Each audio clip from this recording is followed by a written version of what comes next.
హైదరాబాద్ లో gold trading investment పేరుతో భారీ మోసం వెలుగు చూసింది. అధిక లాభాలు ఆశ చూపి సుమారు 500 మందికి టోక్రా పెట్టిన ప్రహనేశ్వరి ట్రేడర్స్ ఎండీని పోలీసులు అరెస్ట్ చేశారు. ఒక్కొక్కరి నుంచి 5 లక్షల నుంచి ₹1 కోటి వరకు వసూలు చేసిన ఎండీ ఇన్వెస్ట్మెంట్ డబ్బులతో ఓడాయించాడు. ఇక ఇవాళ నిందితుడిని అరెస్ట్ చేసిన సిసిఎస్ పోలీసులు మెజిస్ట్రేట్ ముందు హాజరుపరచనున్నారు. కాగా బాధితులను తమకు న్యాయం చేయాలని హైదరాబాద్ సిసిఎస్ ముందు ఆందోళనకు దిగారు.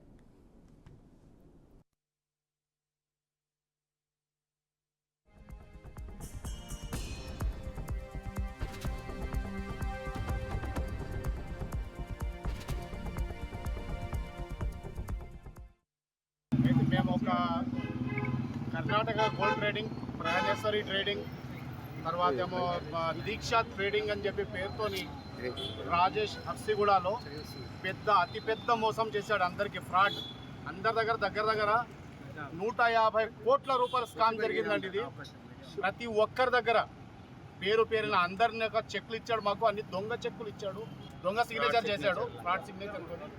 మేము అందరం మోసపోయాం సార్.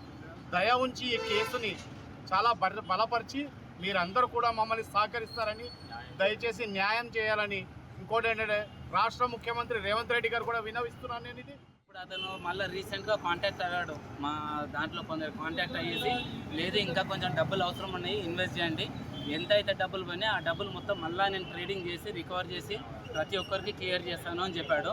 ఆ నమ్మకంతోనే మళ్ళీ ఇక ట్రేస్ అవుట్ చేసి నంబర్ ఫైండ్ అవుట్ చేసి ఎక్కడున్నాడు ఏంది లొకేషన్ కనుక్కొని ఇప్పుడు పట్టుకొని రావడం జరిగింది. కానీ మాకు ఎలాగైనా న్యాయం చేసి కొంచెం మేము కష్టపడిన డబ్బులు, మా ఎక్స్ట్రా డబ్బులు రాకపోయినా పర్లేదు, మేము పట్టిన డబ్బులు మాకు రిటర్న్ వచ్చేలాగా చేస్తే చాలండి. అతను యాక్చువల్గా ప్రాపర్ వచ్చేసి కర్ణాటక అన్నారు, కానీ ఉండేది మాత్రం ఇక్కడ హైదరాబాద్లో. ఈ మొత్తం ఈ తతంగం మీద అంతా అయినాక మళ్ళీ ఎక్కడికో వెళ్ళిపోయాడు.